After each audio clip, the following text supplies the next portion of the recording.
एक मराठा। जय जिजाऊ, जय शिवराय.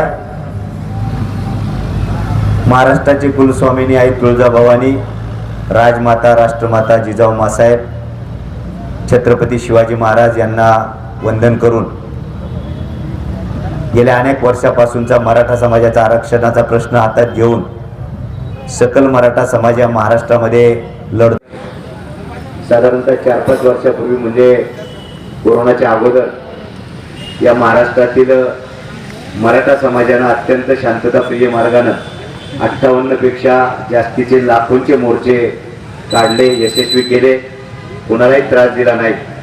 असं वाटलं होतं की एवढे मोठे मोर्चे निघाल्यानंतर आपल्याला आरक्षण मिळेल, परंतु दुर्दैवाने राजकर्त्यांची ती इच्छा दिसत नाही.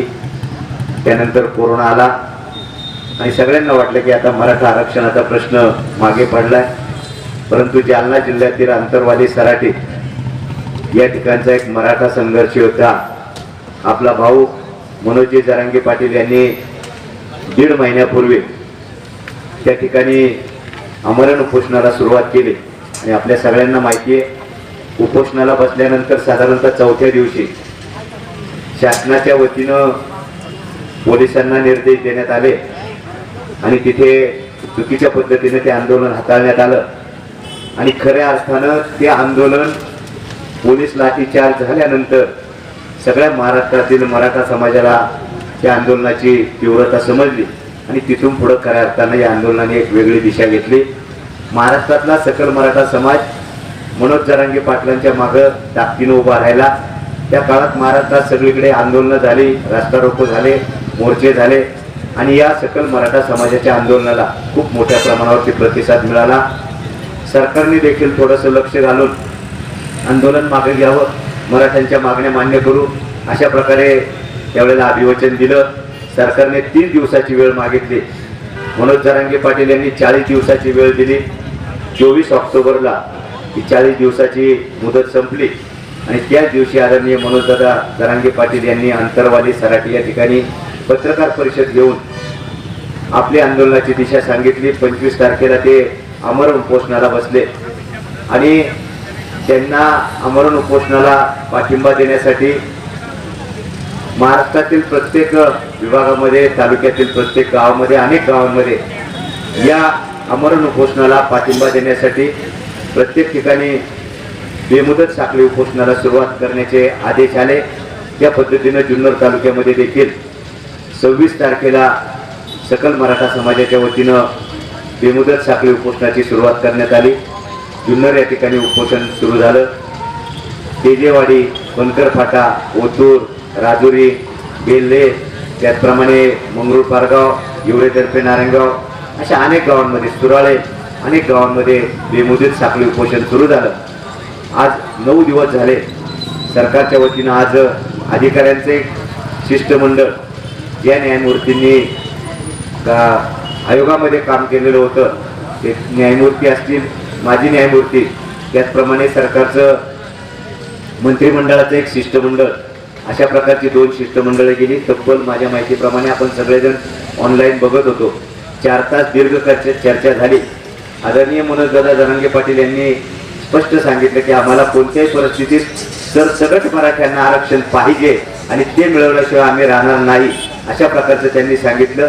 24 तारखेची मुदत जरांगे पाटलांकडून देण्यात येत होती, परंतु सन्माननीय माजी न्यायमूर्तींनी सांगितलं की हे एवढ्या दिवसात उरकणारं काम नाही, त्यामुळे 2 जानेवारीची मुदत सरकारनं मागून घेतली आणि आदरणीय मनोजदादा जरांगे पाटील यांनी मराठा समाजाला विचारून ही 2 जानेवारीची मुदत दिलेली आहे आणि त्यांनी तशी अटही टाकलेली आहे की जर 2 जानेवारीपर्यंत सरसकट मराठ्यांना आरक्षण मिळालं नाही, कोर्टात टिकणारं आरक्षण मिळालं नाही, तर मग तो लढा वेगळा असेल. सगळ्या मराठ्यांना घेऊन आम्ही मुंबईवर धडकू, अशा प्रकारचा इशारा जरांगे पाटील यांनी दिलेला आहे आणि त्यांच्या सूचनेनुसार आज आपल्या तालुक्यातील अनेक ठिकाणी जी आंदोलनं सुरू आहे त्यामध्ये नारायणगावचे देखील आंदोलन आहे. आज तात्पुरते हे आंदोलन स्थगित केलं जाते. मनोज जरांगे पाटील आणि अंतरवाली सराटी या ठिकाणाहून उद्यापर्यंत ज्या सूचना येतील त्या सूचनेनुसार या आंदोलनाची पुढची दिशा ठरवली जाईल. तोपर्यंत निश्चितपणानं हे आंदोलन आपण सारेजण स्थगित करतोय. खरं तर हे आंदोलन करत असताना अगदी अचानकपणाने हे आंदोलनाला सुरुवात झाली. सगळ्या गावांनी मांजरवाडी, खोडद, धुळेतर्फे नारायणगाव, वारुळवाडी, गुंदळवाडी, पिंपळगावतर्फे नारायणगाव असेल, डोलवड, सुलतानपूर, येडगाव, धनगरवाडी, अनेक गावांनी, साकोरी, रोज वेगवेगळ्या गावातून अनेक कार्यकर्ते, अनेक मराठा समाज बांधव येत होते. केवळ मराठा समाज बांधव नाही तर इतर समाज बांधवांनी देखील या ठिकाणी येऊन आम्हाला काहींनी पत्र दिली, काहींनी जाहीरपणानं स्टेजवर देखील इतर समाजाच्या वतीनं ओबीसी समाज असेल, मागासवर्गीय समाज असेल, अनुसूचित जाती जमाती सगळ्या समाजातल्या लोकांनी, नागरिकांनी या ठिकाणी येऊन आम्हाला सकल मराठा समाजाच्या आंदोलनाला जाहीरपणानं पाठिंबा व्यक्त केला. मी सकल मराठा समाजाच्या वतीनं त्यांचे देखील मनापासूनचे ऋण व्यक्त करतो. मराठा समाज हा मोठा भाऊ बनून राहिला. त्याने कधी कोणत्या समाजाचा दुस्वास केला नाही. मोठ्या भावाची भूमिका पार पडत असताना माझ्या बारक्या भावाला, लहान्या भावाला देखील तोच न्याय मिळाला पाहिजे, ही भूमिका मराठा समाज आजपर्यंत घेतली. तीच भूमिका या पुढच्या काळात देखील घेतली जाईल. खरं तर आंदोलन सुरू करत असताना एसटी आगारामध्ये अचानकपणाने कोणत्याही प्रकारची परवानगी नसताना आम्ही हे आंदोलन सुरू करत असताना एसटीच्या सन्माननीय सूर्यवंशी साहेब असतील, आरगडे साहेब असतील, या सगळ्यांशी थोडासा विसंवाद झाला म्हणेल किंवा थोडीशी राग रुसवाई झाला असेल, पण त्याबद्दल मी सकल मराठा समाजाच्या वतीनं दिलगिरी व्यक्त करतो.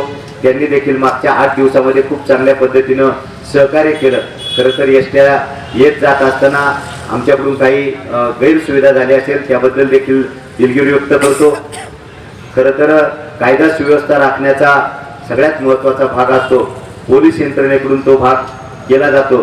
आदरणीय शेलार साहेब आणि त्यांचा सगळा स्टाफ, धनवे साहेब असतील, दुर्वे साहेब असतील, शेलार साहेब प्रमुख म्हणून शेलार साहेबांनी जी भूमिका पार पाडली, शांततेच्या मार्गानं हे आंदोलन पुढे जावं अशा प्रकारची त्यांनी भूमिका ठेवली.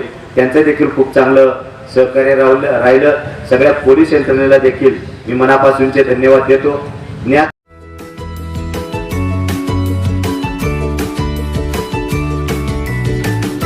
बातम्या शेतीच्या, बातम्या मातीच्या, बातम्या अन्यायाच्या, गुन्हेगारीच्या,